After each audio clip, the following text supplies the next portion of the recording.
Écouter et choisir entre les avis, voilà le premier pas de la connaissance. La connaissance est la clé du pouvoir, de la sagesse. Celui qui pose une question risque de passer pour un sot. Celui qui n'en pose pas est sûr de le rester.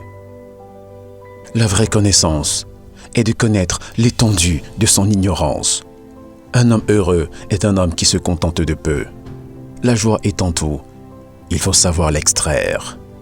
Tous les hommes pensent que le bonheur se trouve au sommet de la montagne, alors qu'il réside dans la façon de la gravir. Celui qui sait une chose ne vaut pas celui qui l'aime. Celui qui l'aime ne vaut pas celui qui en fait sa joie. Plutôt que de maudire les ténèbres, allumons une chandelle, si petite qu'elle soit.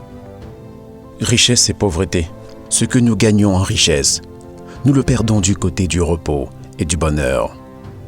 Comme les richesses ornent et embellissent une maison, de même les intentions pures et sincères ornent et embellissent la personne. Il est difficile pour le pauvre de n'éprouver aucun ressentiment. Il est facile pour le riche de ne pas s'enorgueillir. L'homme sans vertu ne trouve dans la richesse que les moyens de satisfaire ses vices. Le contentement apporte le bonheur, même dans la pauvreté. Le mécontentement apporte la pauvreté, même dans la richesse. Le sage est calme et serein. L'homme de peu est toujours accablé de soucis. Le sage ne s'afflige pas de ce que les hommes ne le connaissent pas. Il s'afflige de ne pas connaître les hommes. L'homme sage apprend de ses erreurs. L'homme plus sage apprend des erreurs des autres. La conduite du sage est sans saveur, comme l'eau. Le sage voit l'ensemble et non le détail. Le sot compare et ne généralise pas. Nous apprenons la sagesse par 3 méthodes. Tout d'abord, grâce à la réflexion, qui est la plus noble.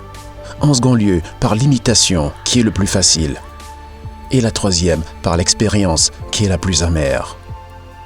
Pas trop d'isolement, pas trop de relations, le juste milieu. Voilà la sagesse.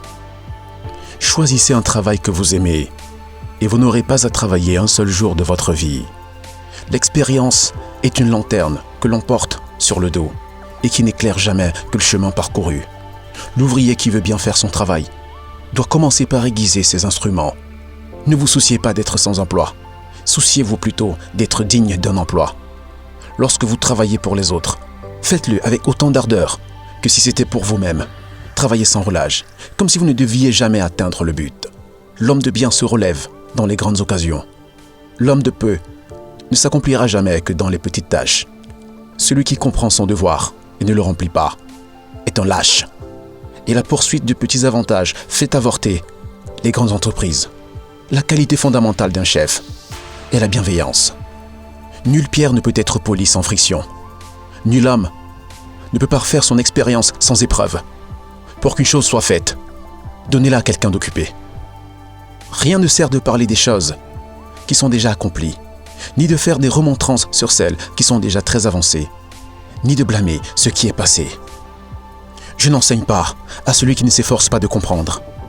Celui qui aime à apprendre est bien près du savoir. L'homme honorable commence par appliquer ce qu'il veut enseigner. Ensuite, il enseigne. Prenez 3 hommes au hasard des rues. Ils auront nécessairement quelque chose à m'enseigner. Les qualités de l'un me serviront de modèle. Les défauts de l'autre, d'avertissement. Quand on désire savoir, on interroge. Quand on veut être capable, on étudie. Revoyez sans arrêt ce que vous savez déjà. Étudiez sans cesse du nouveau. Alors vous deviendrez un maître. Quand vous plantez une graine une fois, vous obtenez une seule et unique récolte. Quand vous instruisez les gens, vous en obtenez 100. 3 sortes d'amis sont utiles. 3 sortes d'amis sont néfastes. Les utiles, un ami droit, un ami fidèle, un ami cultivé. Les néfastes, un ami faux, un ami mou, un ami bavard. Ne te crois point si important que les autres ne te paraissent insignifiants. L'homme supérieur est celui qui a une bienveillance égale pour tous et qui est sans égoïsme et sans partialité. Il faut se garder de 3 fautes. Parler sans y être invité, ce qui est impertinence. Ne pas parler quand on est invité, ce qui est dissimulation. Parler sans observer les réactions de l'autre, ce qui est de l'aveuglement. Ne choisis tes amis que parmi tes égaux. Ne cherchez pas l'amitié de ceux qui ne partagent pas vos exigences. Il ne faut pas confondre l'amour avec la passion. La première est dans le détachement et la seconde dans l'attachement. Il ne faut pas confondre détachement et indifférence. La première cultive la différence, la seconde la détruit. L'homme supérieur est amical sans être familier. L'homme vulgaire est familier sans être amical. Se regarder scrupuleusement soi-même. Ne regarder que discrètement les autres. Le problème des hommes, c'est qu'ils négligent leur propre champ pour aller ensemencer celui des autres.